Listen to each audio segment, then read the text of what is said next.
make sure to give my dad a 5-star review.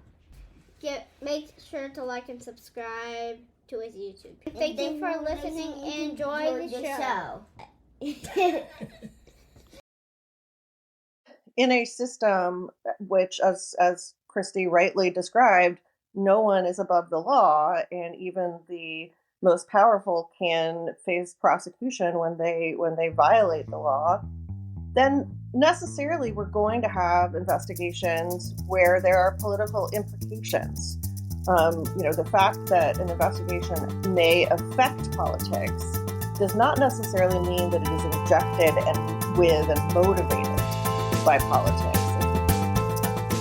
Hey, welcome back, Faithful Politics listeners and viewers. If you're watching on our YouTube channel, I am your political host, Will Wright, and I'm joined by your faithful host, Pastor Josh Bertram. Hey, what's going on, Will? It's going well. And this week we have with us Christy Parker and Ann Tyndall? Tyndall. They are both from Protect Democracy, which is a cross-ideological nonprofit group dedicated to defeating the authoritarian threat, building more resilient democratic institutions, and protecting our freedom and liberal democracy. So welcome both to the show. Thank you. Thank you. So I guess just to do some introductions or setting here, can you guys just describe what you do at Protect Democracy, and we can start with you, Christy. Sure. So I'm a counsel at Protect Democracy. I do all sorts of things that lawyers do. I litigate cases. Prior to coming to Protect Democracy, I was actually at the Justice Department for almost 20 years. And for 15 of those, I was a prosecutor in the Civil Rights Division doing police excessive force cases and hate crimes. Awesome. Great. And Ann? Hi. I also am an attorney at Protect Democracy and do a range of work from, research and writing to litigating cases, to speaking with folks like you all. I've done a range of work at Protect Democracy, mostly work on protecting elections these days. Before I came to Protect Democracy, I was a lawyer in Washington in various roles in private practice in the executive branch, and then also did congressional investigations on Capitol Hill. Awesome. Great. Well, I came across your folks' organization because of a article I saw or blog. I'm not really quite sure what the right term is, but it was a collection of words put together in paragraph form. It was called "How to Tell Government If Government Investigations Are Weaponized." So I want to start off there, but before I have you explain what it was about, I want to kind of put it in context because. So the former president, Donald Trump, he's under multiple investigations for a variety of different crimes he's alleged to have committed. Unsurprisingly, he's labeled a lot of these investigations a witch hunt, or, that the government is being weaponized against him. So maybe you can kind of settle the age-old question about this investigation or the multiple investigations. Like, is there a focused witch hunt to indict or to put Donald Trump in jail? And I'll let you into that first, Christy. Well, there would have to be a lot of different focused witch hunts because he is the focus of criminal investigations in multiple jurisdictions, both state and federal. He's the focus of at least 2 federal investigations. And then that doesn't even, count the number of civil cases that he's on the other side of. We just saw a trial in New York involving the case that brought against him by E. Jean Carrol. So there's a lot of smoke around Donald Trump. And I think that the most important thing for people to focus on, and it's hard in an environment where politics are involved and where, somebody was the former president of the United States and is likely to be at least as we see things now, the nominee of his party for the next election. It's hard when people get attached to a political candidate to look at these things objectively.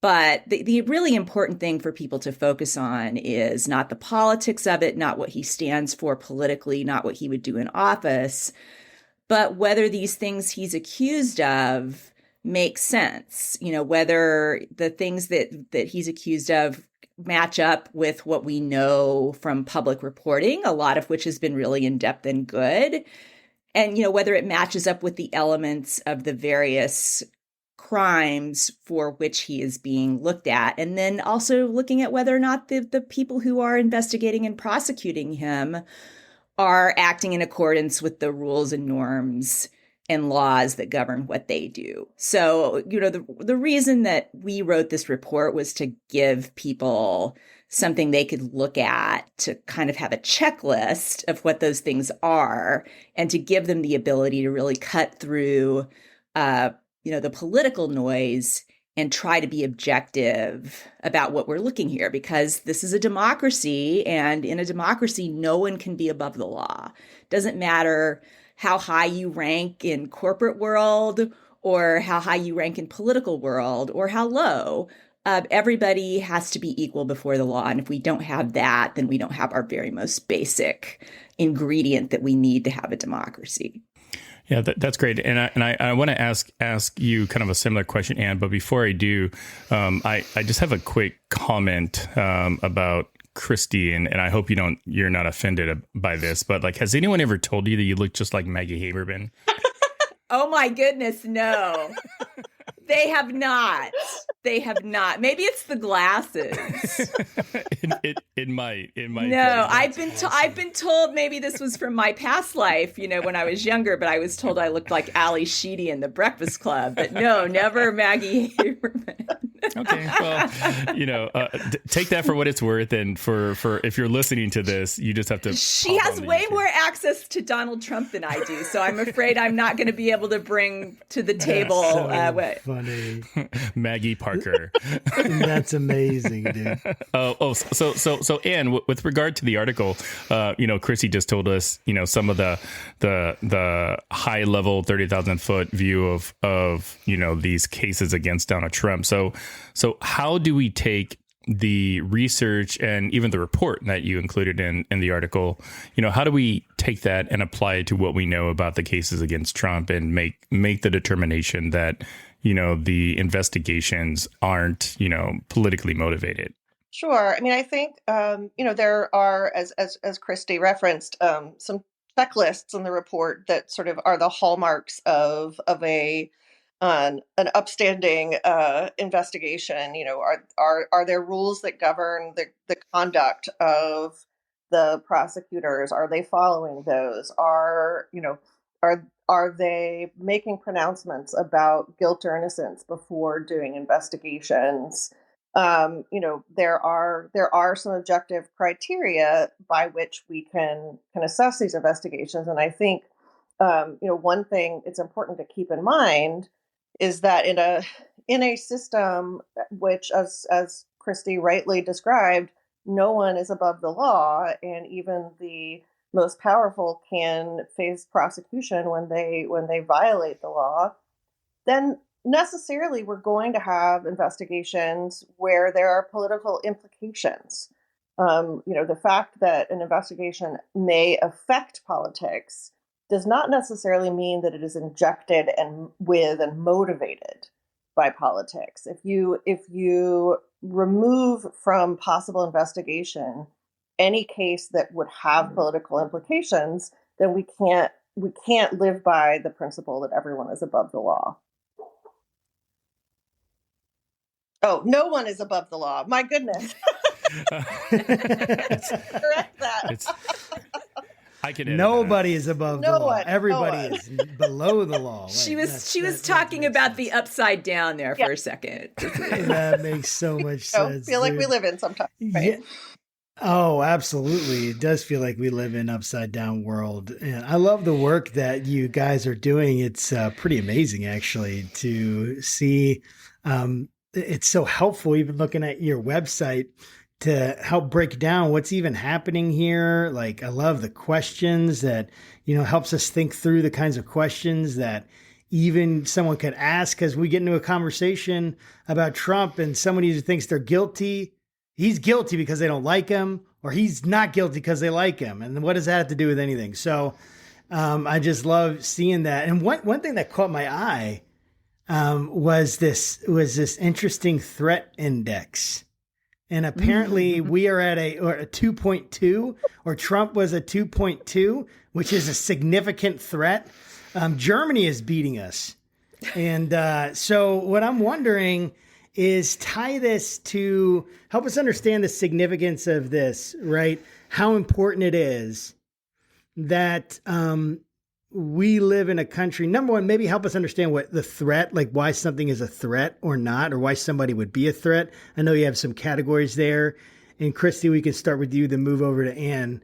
But like, what is actually, what's actually going on with Trump, and connect us to the importance of like why we need this in our democracy. What is the importance of this kind of power that the people need to have in our democracy? Yeah, sure. So I think in what we think of as normal politics in the United States, we have usually two candidates running for president. Maybe there's a third one sometimes, and they have different views about what policies to enact, either domestically or foreign policy. Like, what kind of tax code are we going to have? How much money are we going to spend on this or that domestic program? How much are we going to intervene in foreign affairs, do this or that? But we haven't typically seen, at least in the last, half century, 100 years, people debating over whether we would have a democratic system of government, which is a government, by and for the people, where voters decide elections, and where people who lose elections accept the result that they have lost, concede defeat, and walk away, rather than, say, fomenting an insurrection and having, a mob storm the Capitol to stop them from, having their power taken away. So I think what we're really seeing now, and the reason why that threat level is so high, is that we're now being presented with choices that are not about things like tax policy and how much we get involved in the war in Ukraine, but are the people going to decide elections? Is the loser of an election going to accept that he or she lost?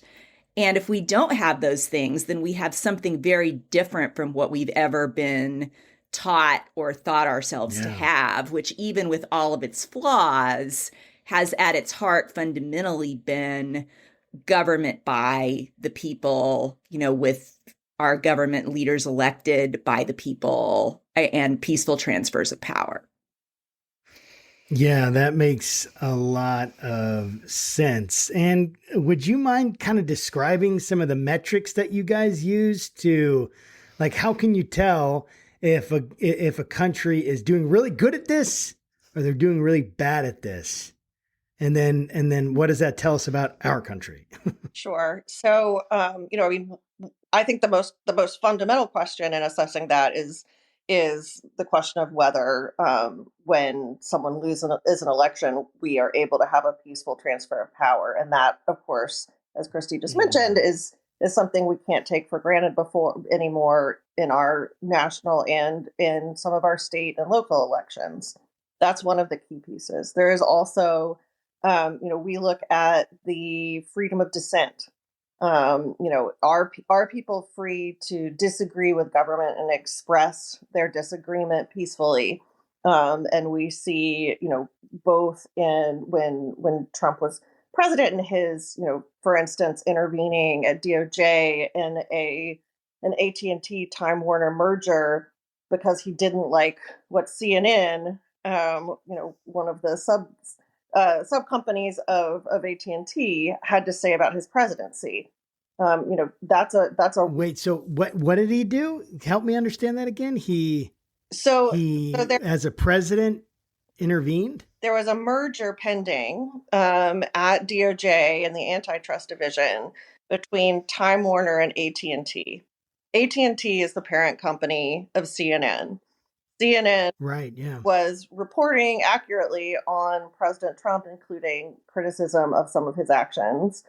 And the president, the then president, reached out to DOJ in a way that he should not have, to suggest that, the merger shouldn't go forward, that there needed to be punishment for this criticism of him. That's one of the key questions in the report that you read. Is there independence between political elected officials and the media, right? of government? And Trump trumped those limitations with regularity. That's crazy. Yeah, and I appreciate that you guys, have this, I don't know, this assessment, and I hope that everybody gets a chance to look at it. I'll make sure that we put the link to it in our show notes. But I want to get back to the report that you guys created, the Investigating and Prosecuting Political Leaders in a Democracy.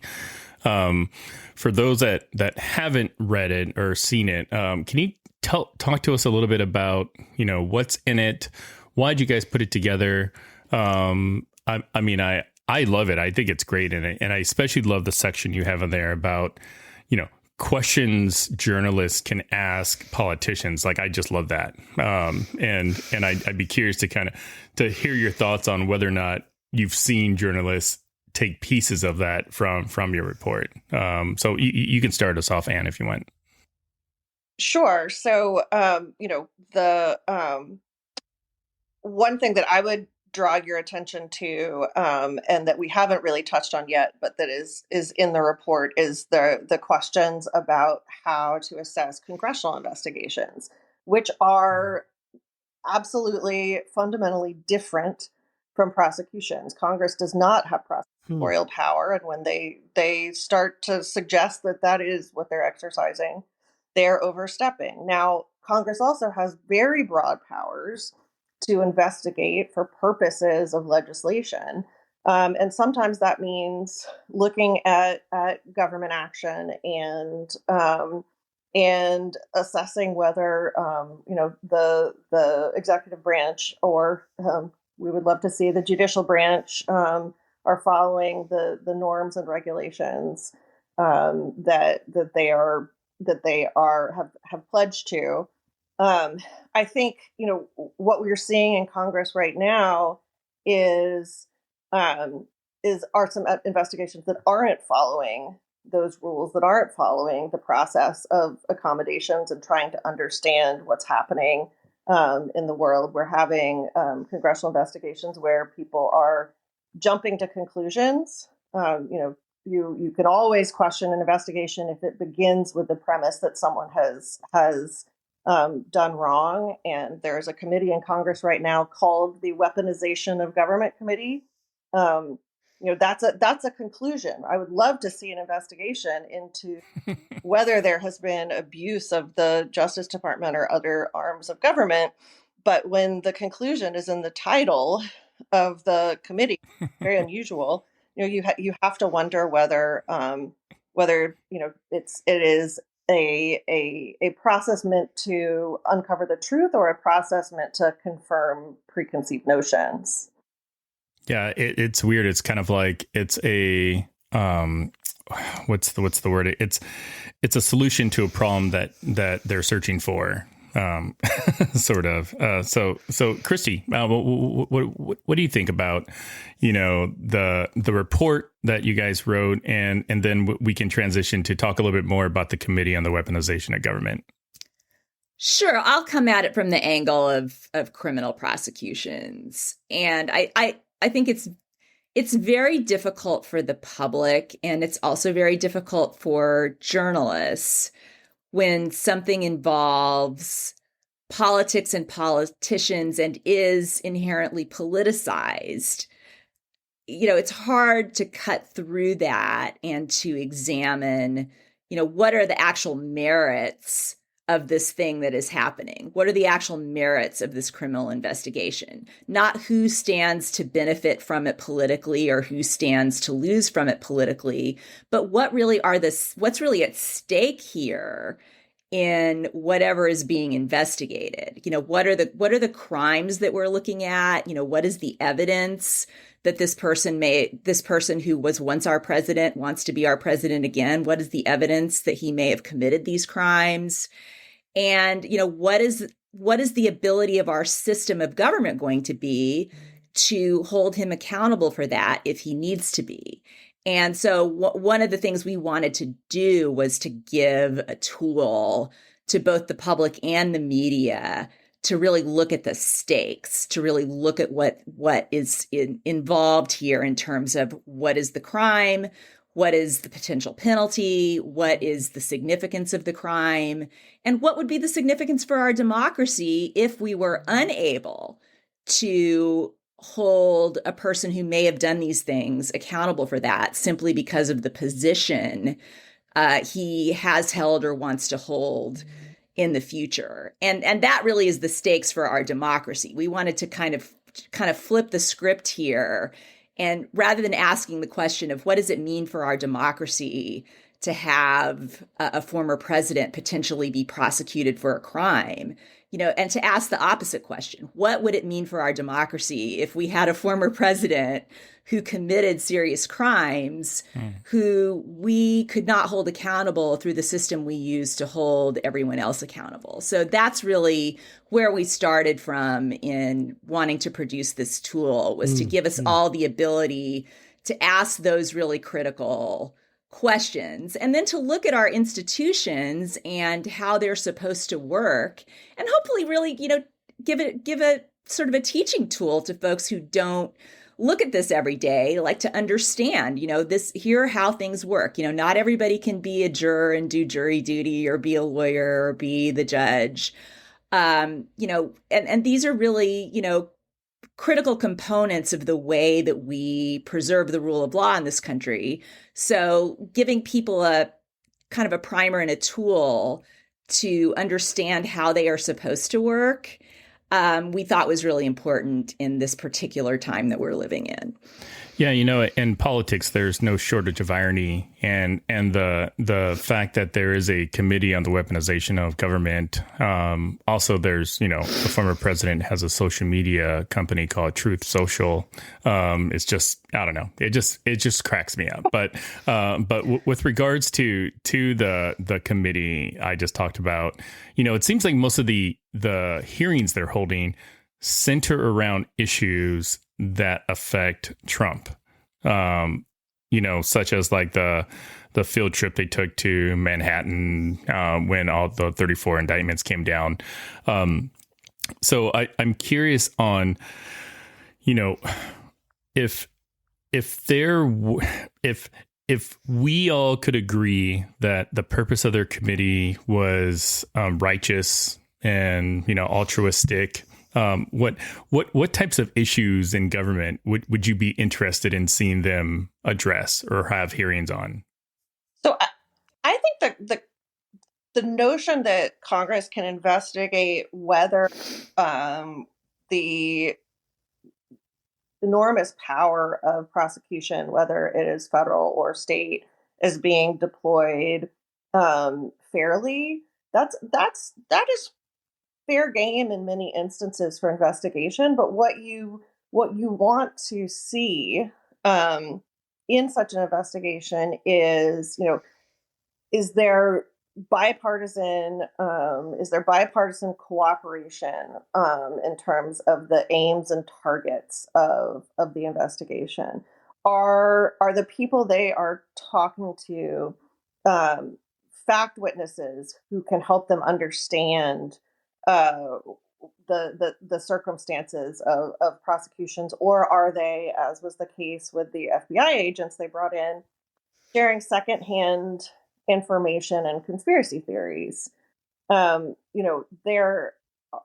they negotiating with the executive branch or state government, if there's a reason to be, looking at state government? Are they negotiating and trying to come to understanding about what documents are important, what testimony is important, or are they racing right to, public hearings with grandstanding? The church committee, which came out of the Watergate scandal in the 70s, conducted really important investigation into abuses at the FBI and in law enforcement, and did so with a bipartisan team of investigators who worked together and did not draw immediate conclusions about what the answers were going to be. They dug deep and did their work behind the scenes and shared with us their ultimate findings. And so far, we're not seeing that sort of approach in this weaponization of government committee. Man, that's so it's so fascinating to hear all these things, the ins and outs of, again, you see such a limited picture in the media, and so many of us just have no idea what's really going on, and we just speak at two different sides of our mouth all the time when it's talking about politics. There's one kind of obscure, I shouldn't say obscure, but it's not maybe necessarily the most well-known part of the Constitution that may have some bearing here in the take care clause.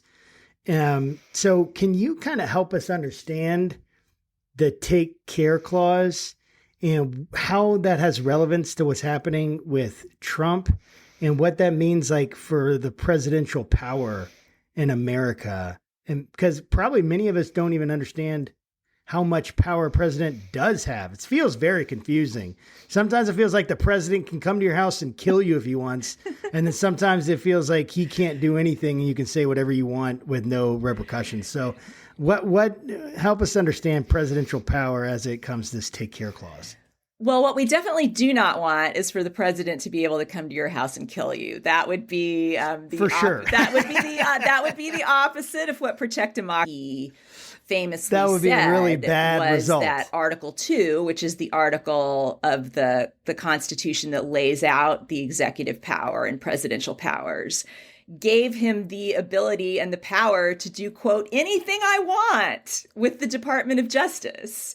Meaning democracy is trying to accomplish. But I think, but that, and we joke, but we've almost reached the point where it's not such a joke anymore, because when Donald Trump was president, one of the things that I can use it in whatever, right. I can use the vast law enforcement powers of the United States. Yeah. I can use the vast law enforcement powers of the United States any way I want to use them in my own personal interest to help myself, help my friends, and harm my perceived enemies and opponents. And that really is the very essence of what an autocracy would look like. And it's actually the complete opposite of what Article 2 sets out. Article 2 allows for a very powerful, very robust executive branch. We've seen over the years, people argue for something they call the unitary executive, which is the idea that all of the executive power essentially lives in and is vested in the president. And that makes him, or hopefully someday her, a very powerful actor within the system. But, and there is a very big but, Article 2 lays out that the president shall take care that the laws be faithfully executed.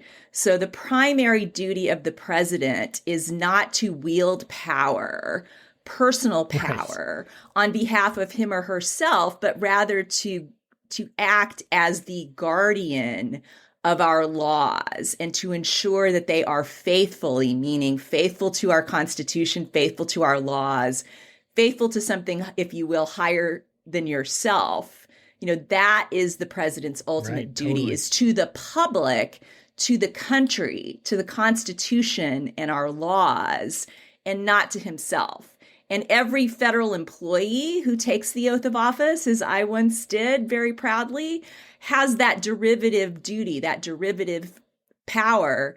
And, we swear to take care that the laws be faithfully executed. And that is a public duty, not a personal duty. And anytime you have people viewing the government as their personal tool rather than as a public service and a service to the people, that's when we get way off track. And when people say, there are no rules that govern any of this, that is the primary one. It's our Constitution. And, that take care clause really does mean something. And, I think that's one of the things Protect Democracy has really tried to do in the life of our existence, is to help people to understand what public service is all about, what presidential service is all about. And it really does rest in that take care duty. Wow. Yeah. Well said. Well, Trump did mention that he wanted to suspend the Constitution. So you can't have the take care clause without the Constitution. So check and mate.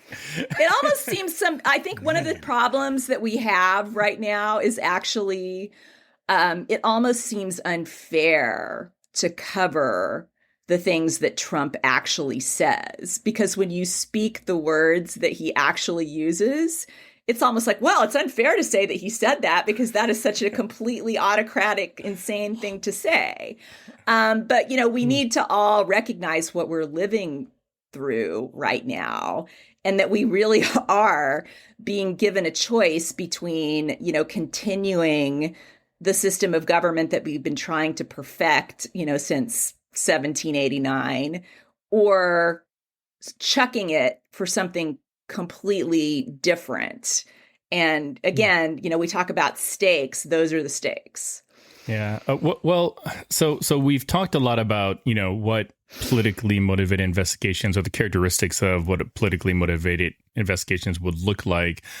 Can either of you give an example, either, current or past, of what you would consider fits, that description, that title, and I mean, like, some of the notes I wrote down was like, okay, was the James Comey announcement about Clinton, a politically motivated investigation, or the Alvin Bragg 34 count indictment, or even like the House trying to get Trump's taxes, so maybe give us some examples so we can kind of wrap our head around what that means.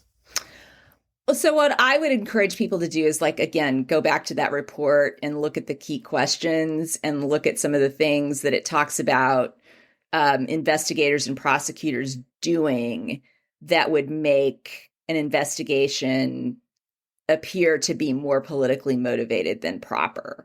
So when you have things like the president, telling the Attorney General, I want you to investigate such and such a person. I want that person to be prosecuted. They've been pursuing a hoax witch hunt investigation against me.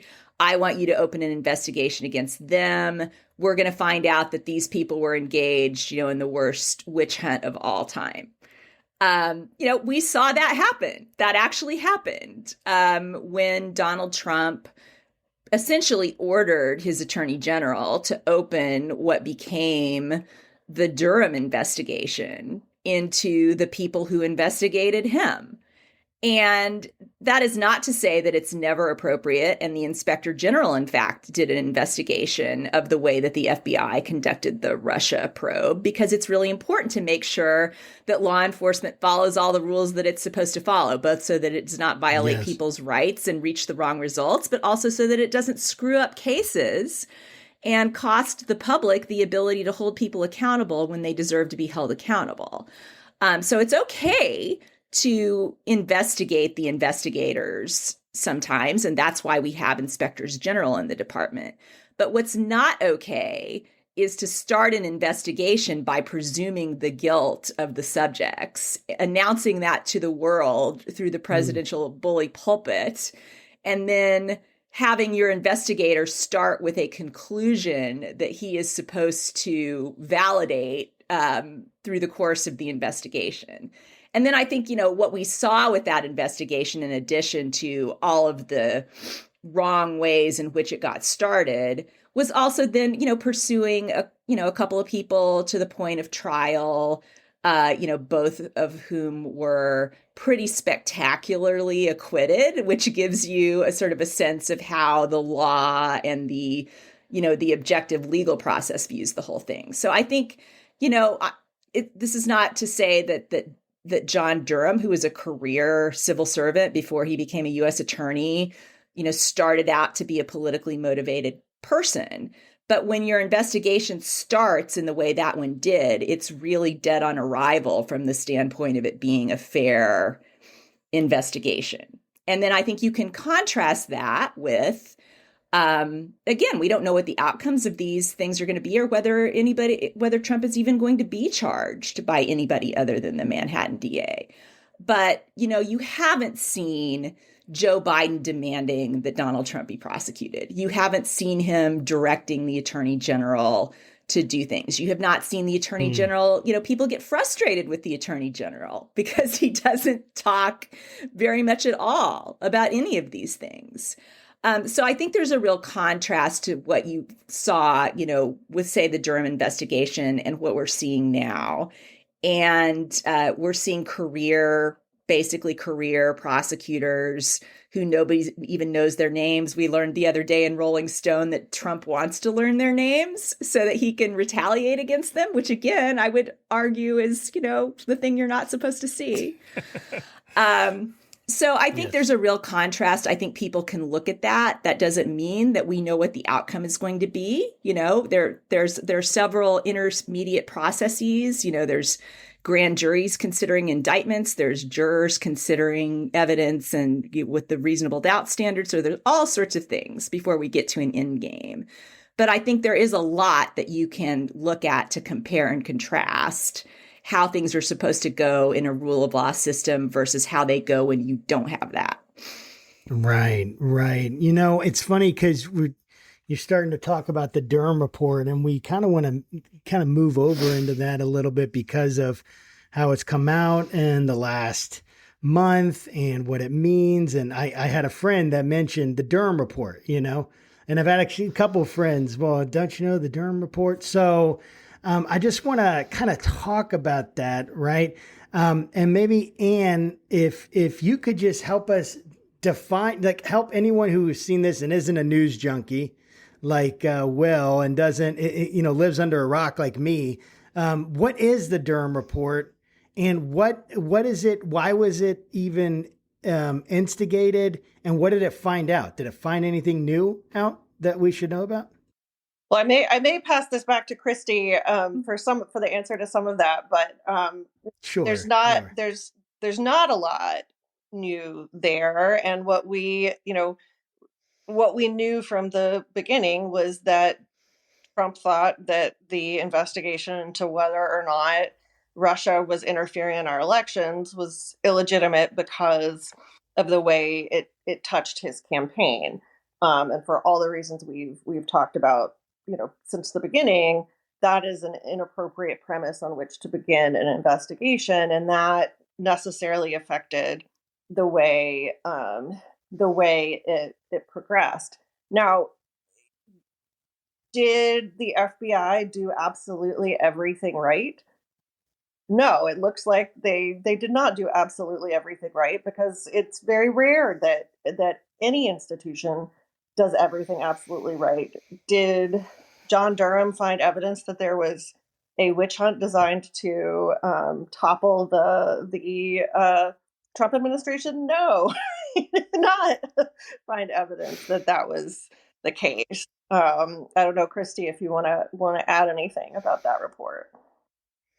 No, I think that about sums it up. I mean, I think that one of the outcomes of it all was really a sort of like, okay, how long did we go on to come up with nothing different from what the Inspector General concluded, several years ago about procedural things that went wrong in the investigation.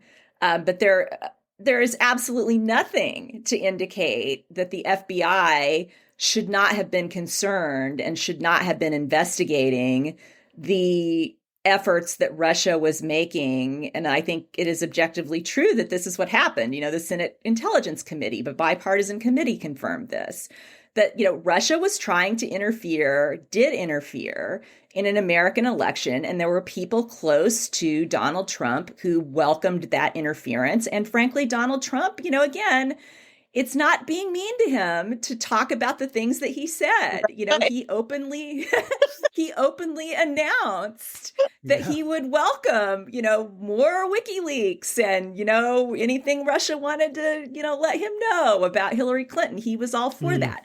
So that is just stuff that objectively happened. And, I think one of the things that was especially pernicious about the resources and the powers of the Justice Department being used the way that they were with the Durham Report is that so many people 6 years later don't understand and don't really care about the fact that a foreign country that has not typically been friendly to the United States tried to affect one of our elections.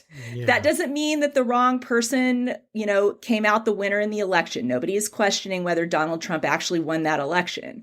But, it also should not be questioned that a hostile foreign power tried to interfere in it, and that may be ongoing, and that we haven't paid attention to the fact that it's ongoing because of all of this obfuscation that has been allowed to grow up around it. And I think, when you talk about protecting democracy, we're in a vulnerable position because of that.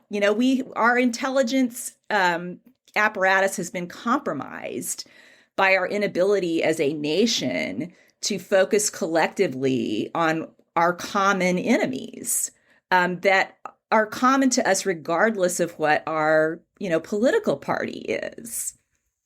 Yeah, I don't know about you folks, but whenever I hear or see people, do this is a Russia hoax or something like that, it's like nails on a chalkboard for me because like I've been following this stuff like even before Trump was elected. I mean, it was one of these things where I saw that Trump kind of had an affinity towards Russia, read a lot of articles, and then I started monitoring Russian media. Like I downloaded the RT app probably to my, my own detriment, I'm sure. Sputnik. And I'm reading all these articles and it just seems like they just love Trump. And I'm like, that's weird, that there's this sort of love for them. So when people talk about, there was no collusion, there was no this, there was no that, Russia, whatever. It just annoys me. And I feel the people that have read or at least have heard or learned about the Durham Report aren't weighing it properly against the troves of other data that we've got out there. I mean, there's the Mueller report, the Senate Intel report, the Michael Horowitz report, the IG. And I'd love for you to just, kind of put the Durham Report in perspective in relation to these other reports. Like, is it just like a summary of all the other ones and they left out all the juicy stuff that would actually, point towards Russia interference or what? And either one of you guys can answer that. I mean, I guess I would say that it's nothing like any of the others, precisely for the reasons that we've been talking about. It was not an investigation that was started on the premise of let's find out what happened here. Let's find out the truth about what happened here. It was an after the fact engineered process to try to draw attention away from all of the investigations that were aimed at doing that.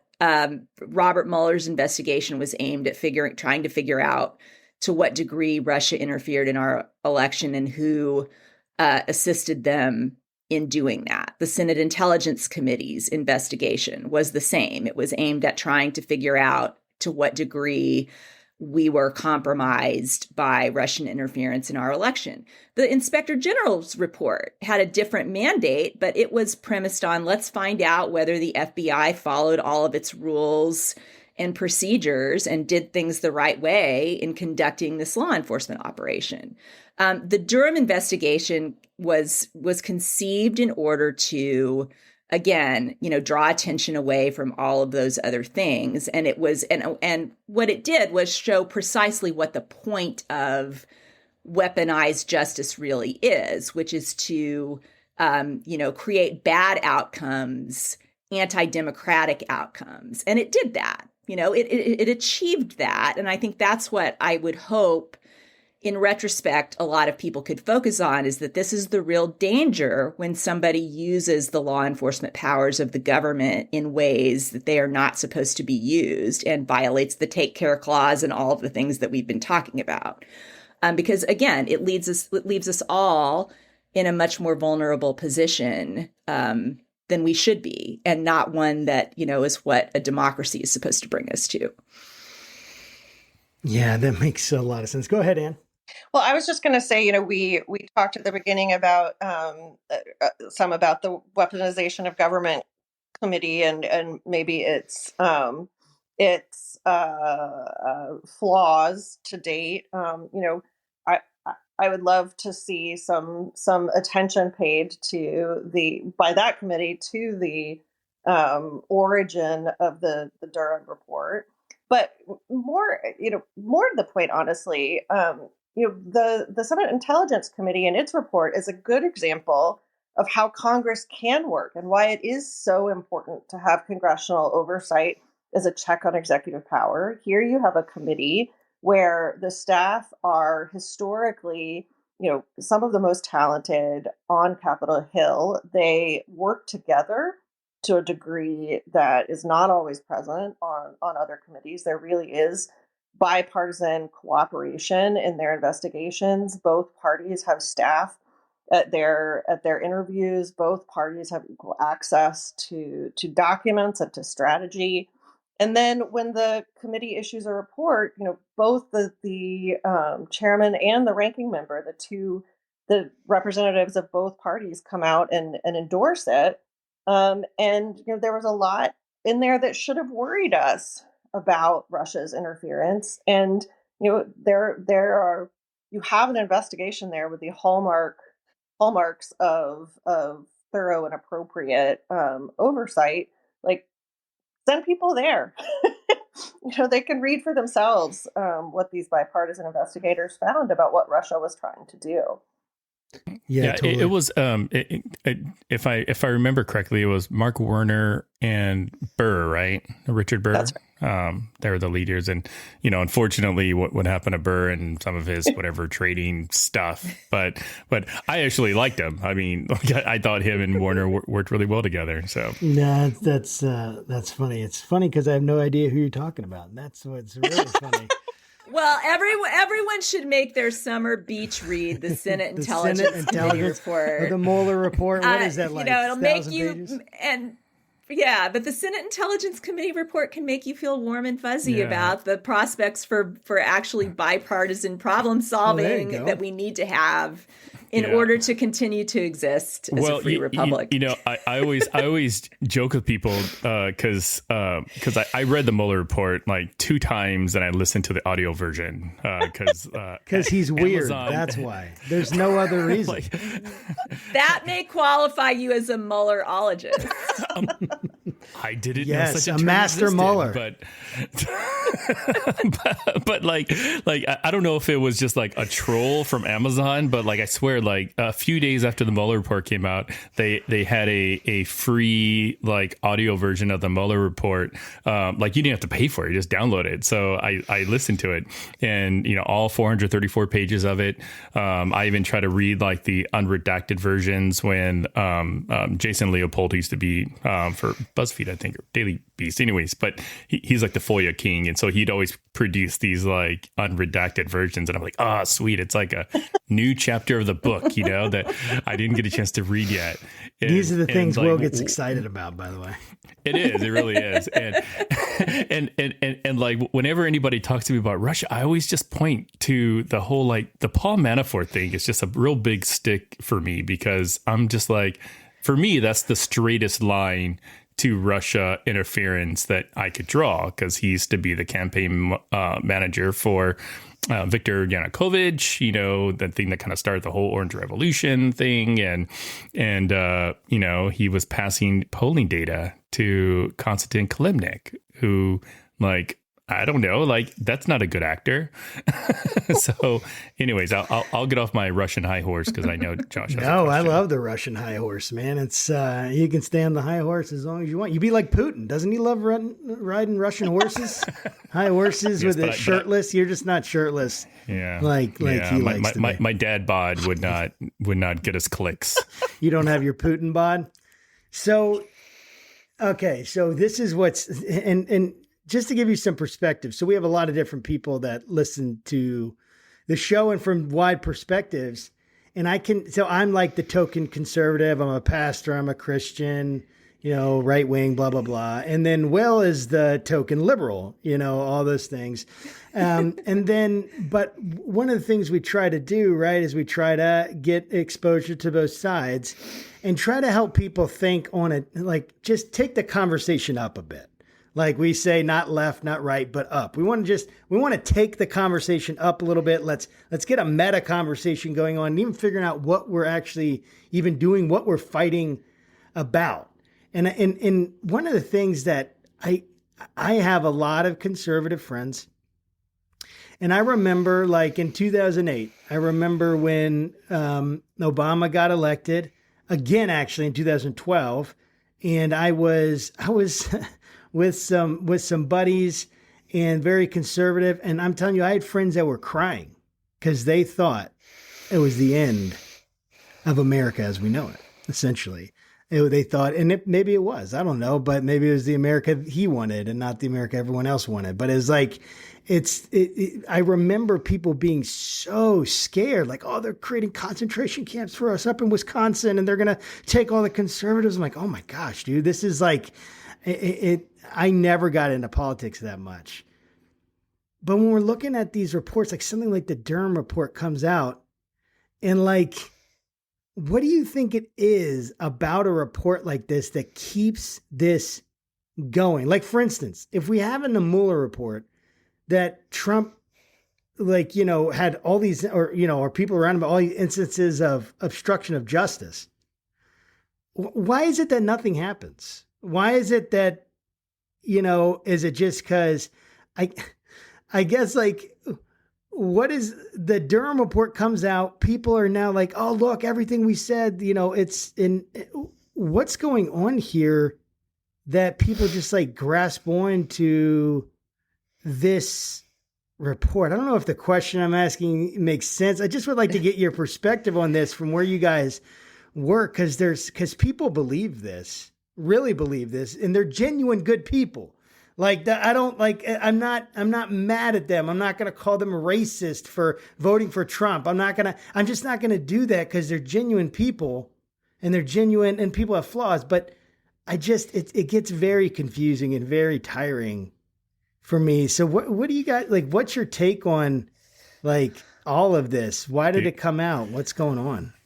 And what? You know, I can't explain it, you know, from a sociological point of view, but just as a person. And Ann and I both, you know, come from parts of the country where there are a lot of conservative people. You know, my family are evangelical Christians. So, you know, I know exactly what you're talking about in terms of good people with very you know, real fears of what's happening in the world. And it feels like there are just a lot of things driving us all toward tribal taking of sides, Yes. which leads people to look for things that fit the narrative that they are trying to construct about the universe. And we don't seem to have as many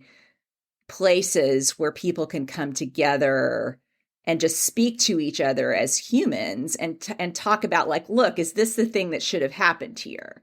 Again, regardless of what you think about, like, what our national policies should be on any given thing, do we really think that Donald Trump is the kind of person who is the right person to have in charge of our country? And if he has violated rules or violated laws, should he get away with that?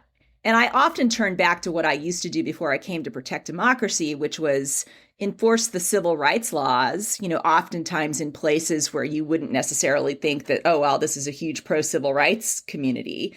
I used to go to places and ask jurors to hold police officers accountable who had violated the law. And one of the things that made me feel optimistic about society when I did that is that in that environment where nobody was thinking about, well, what political party am I from? What political party is she from? When the question was simply, should a law enforcement officer who exercises vast power on behalf of the state not have to follow the same laws that he's able to enforce on you? And it was most of the time like very heavy majority agreement that no, nobody should get to violate those rules. Everybody should play by the rules. Everybody should be treated fairly. We should judge people according to what they do, not to which, according to which tribe that they are from. And I don't have the answer for what we can do to be able to get us all into rooms like that where we can have those kinds of discussions. But to me, that's a large part of it. And again, just to bring it back to protect Democracy's mission, that's why we're a cross-partisan organization, is we're looking for the things that bring us all together as one people in a government that is by the people and for the people, and where we can accept defeat when we lose, and where our main mechanism of trying to win people over to our ideas is to persuade them that we're right, and to keep trying. That's a novel idea. if they don't agree with us, right? But to stay in the conversation, and to just recognize that we do have things that we can all agree on. We just have to take do the hard work to recognize that we do still have that. Yeah. So my last question to you both is regarding the AG, Merrick Garland, and to whatever degree Lisa Monaco too, if there is any input to have. Just to put my cards on the table, I've spoken to some people who clerked for Merrick Garland, and they think that he's actually a pretty good guy. Not partisan or whatever. Yeah. But I don't work in DC. I'm not a lawyer. I've never had to stand in front of him when he was a judge, so you all might have some different opinions about him, but I'd love to kind of get your thoughts about, his not necessarily job performance, but his ability to protect democracy, because he plays a very important role. There's a lot of I have a lot of empathy for the role that he's in during this presidency. Between Trump, Hunter Biden, and everything in between, he's got a tough job. So can you guys just talk a little bit about, his level or his ability to protect democracy, and if you think he's doing a good job there?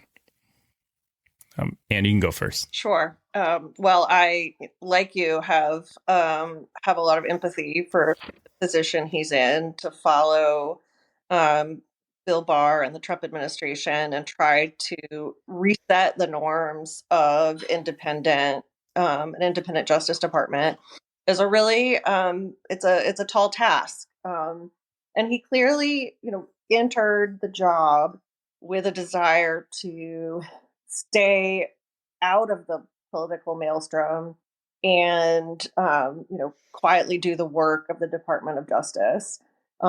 He is dealing with these Trump probes and with the president's son being investigated. He appointed special counsel in both instances, and I think he has, in speech and action, tried to show the sort of impartial, apolitical administration of the Department of Justice. Now, I have empathy for him because it's an almost impossible task, and there will always be people who think he should have or could have moved faster, or think he should have or could have spoken more forcefully. And I'm not going to second guess those things here. I think if you look at the objective criteria, like the ones we laid out in our report, he is meeting those criteria when it comes to impartial administration of justice. Christy? Yeah, I think just to follow on that, I think to bring it back to the report that brought us all together here, if you look at the things that an attorney general is supposed to do, and that's, I often talk about how I would love to be a fly on the wall at the 5th floor over at the Justice Department to find out what's going on with all of these investigations. But from the standpoint of, what he has done outwardly and how he has conducted himself and what he has projected to the public, people should go to the DOJ website and look at the Department of Justice's strategic plan, which is really his doing. And you'll see in there that a huge component of it is protecting the department from political influence. So he clearly saw it as his role when he came to the job to restore the independence of the department and to really, instill again in the people who work there that their job is the nonpartisan, impartial application of the rule of law. So we can look to see if anything deviates from that, and if Donald Trump wants to file a motion, if he's indicted, saying that he's been selectively prosecuted, a judge can listen to what evidence he's got of that. But from everything that we are seeing, things are being done according to the letter of the law and the rules. And, that's a refreshing thing to see. And that's all that we can hope for. And I would hope that the next Republican attorney general views the job the same way. And if so, we'll be good. Yeah. Well, it's weird because, I don't know if a lot of people know, especially like in the Durham report, it seems like Durham went out of his way to thank Merrick Garland. Yes, he did. I was talking to somebody recently that he didn't necessarily extend the same kind of gratitude towards Merrick Garland's predecessor, which I don't know. I mean, it may or may not mean anything, but just the fact that he did say, "Hey, thanks, Merrick Garland, for staying out of our stuff." Yeah, and I think again, we know these people by their words and their deeds, and he in his cover letter releasing his report, he went out of his way to thank the attorney general for allowing the investigation to proceed independently and for not interfering in it. And I think that, that's, one of the best signs that we can have of some little small modicum of nonpartisanship and independence. And we really need all of those that we can get. Yes, indeed we do. Indeed we do. Well, thank you so much for coming on the show, Christy and Ann. It's been such a pleasure to have you guys. How can people stay updated on your work and what's in the docket next? What are you guys working on that you want to let everyone know about today? Oh, Ann, what do you got? Well, we have a website and is very frequently updated, and you can sign up for a mailing list there to get reports as they come. Is protectdemocracy.org. That's .org. Yes, .org. And you can see there a lot of the various different We've got some lawsuits that we're doing on behalf of some, Awesome. really interesting folks who've done their part to uphold democracy. So yeah, we would really not only encourage people to visit the website, but to get in touch with us if you want to be part of this fight, because like Ann and I have both said, we all have an interest in maintaining this democracy we have, and in making it, even better than what it's ever been. And yeah, it's a good fight to be in. So please come join us. Absolutely. Absolutely. Well, thank you, Faithful Politics listeners and viewers. Of course, this has been your faithful host, Josh Bertram, and our political host, Will Wright. And thanks again, Christy Parker and Ann Tyndall from Protect Democracy. We want you guys to check out their stuff, support them, do everything you can to be a part of what they're doing. And until next time, stay Thank you. up. Yes. Thanks. Thank you, guys. Thanks. Bye.